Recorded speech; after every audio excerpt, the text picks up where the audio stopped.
जगन्नाथ भगवान की जय हो। राधे राधे। आज मैं आप सभी को जगन्नाथ मंदिर की पौराणिक कथा सुनाने जा रही हूँ। कृपया कथा को पूरा जरूर सुनिए और साथ में अच्छी लगे तो चैनल को सब्सक्राइब, लाइक, कमेंट, शेयर जरूर कर दें। माना जाता है कि भगवान विष्णु जब चारों धामों पर बसे अपने धामों की यात्रा पर जाते हैं तो हिमालय की ऊंची चोटियों पर बने अपने धाम बद्रीनाथ में स्नान करते हैं। पश्चिम में गुजरात के द्वारका में वस्त्र पहनते हैं, पुरी में भोजन करते हैं और दक्षिण रामेश्वर में विश्राम करते हैं। द्वापर के बाद भगवान कृष्ण पुरी में निवास करने लगे और बन गए जग के नाथ अर्थात जगन्नाथ। पुरी का जगन्नाथ धाम चारों धामों में से एक है। यहाँ भगवान जगन्नाथ बड़े भाई बलभद्र और बहन सुभद्रा के साथ विराजते हैं। हिंदुओं की प्राचीन और पवित्र 7 नगरियों में पुरी उड़ीसा राज्य के समुद्री तट पर बसा है। जगन्नाथ मंदिर विष्णु के 8वें अवतार श्री कृष्ण को समर्पित है। भारत के पूर्व में बंगाल की खाड़ी के पूर्वी छोर पर बसी पवित्र नगरी पुरी उड़ीसा की राजधानी भुवनेश्वर से थोड़ी दूरी पर है। आज का उड़ीसा प्राचीन काल में उत्कल प्रदेश के नाम से जाना जाता था। यह देश की समृद्ध बंदरगाहें थी जहाँ जावा, सुमात्रा, इंडोनेशिया, थाईलैंड और अन्य कई देशों को इन्हीं बंदरगाह के रास्ते व्यापार होता था। पुराणों में इसे धरती का बैकुंठ कहा गया है। यह भगवान विष्णु के 4 धामों में से एक है। इसे श्री क्षेत्र, श्री पुरुषोत्तम क्षेत्र, शाक क्षेत्र, नीलांचल, नीलगिरी और श्री जगन्नाथपुरी भी कहते हैं। यहाँ लक्ष्मीपति विष्णु ने तरह तरह के भी लीलाएं की थी।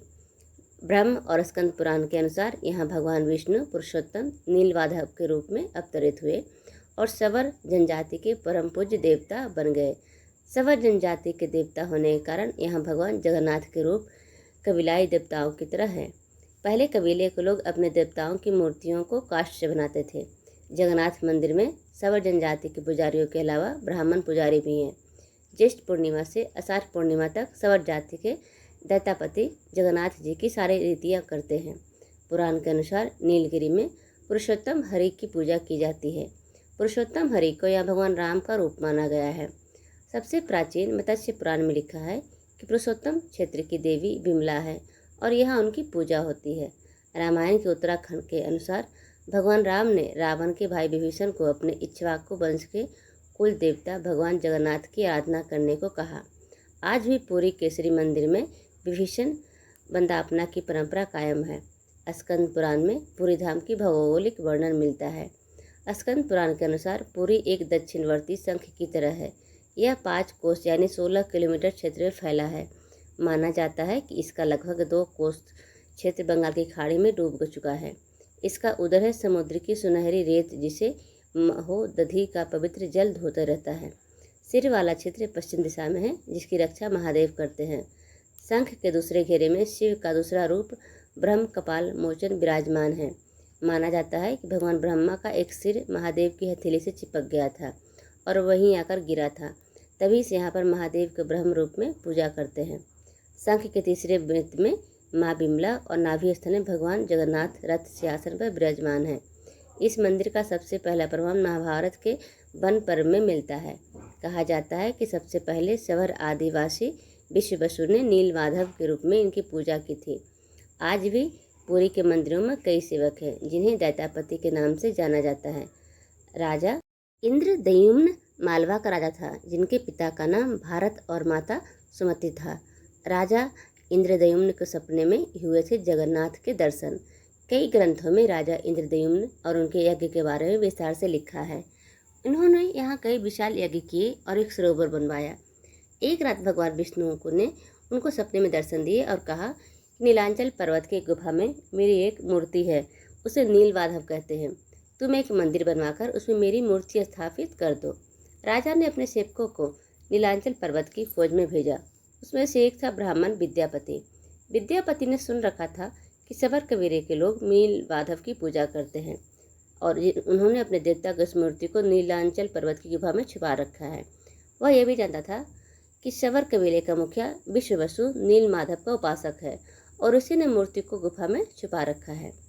चतुर विद्यापति ने मुखिया की बेटी से विवाह कर लिया। आखिर में वह अपनी पत्नी के जरिए नीलमाधव की गुफा तक पहुंचने में सफल हो गया। उसने मूर्ति चुरा ली और राजा को लाकर दे दी। विश्ववसु अपने आराध्य देव की मूर्ति चोरी होने से बहुत दुखी हुआ अपने भक्त के दुख से भगवान भी दुखी हो गए। भगवान गुफा में लौट गए, लेकिन साथ ही राज इंद्रद्युम्न से वादा किया कि वो एक दिन अपने उनके पास जरूर लौटेंगे, बशर्ते कि वो एक दिन उनके लिए विशाल मंदिर बनवा दे। राजा ने मंदिर बनवा लिया और भगवान विष्णु से मंदिर में विराजमान होने के लिए कहा। भगवान ने कहा कि तुम मेरी मूर्ति बनाने के लिए समुद्र में तैर रहे पेड़ का बड़ा टुकड़ा उठाकर लाओ, जो द्वारका से समुद्र में तैरकर पुरी आ रहा है। राजा के सेवकों ने उस पेड़ के टुकड़े को तो ढूंढ लिया, लेकिन सब लोग मिलकर भी उस पेड़ को नहीं उठा पाए। तब राजा को समझ में आ गया कि नील माधव के अनन्य भक्त सवर कबीले के मुखिया विश्वपशु की ही सहायता लेनी पड़ेगी। उस वक्त सब हैरान रह गए जब विश्वपशु भारी भरकम लकड़ी को उठाकर मंदिर तक ले आए। अब बारी थी भगवान की मूर्ति गढ़ने की। राजा के कारीगर ने लाख कोशिश कर ली, लेकिन कोई भी लकड़ी में एक छेनी तक नहीं लगा सका। तब तीनों लोग के कुशल कारीगर भगवान विश्वकर्मा एक बूढ़े व्यक्ति का रूप धरकर आए।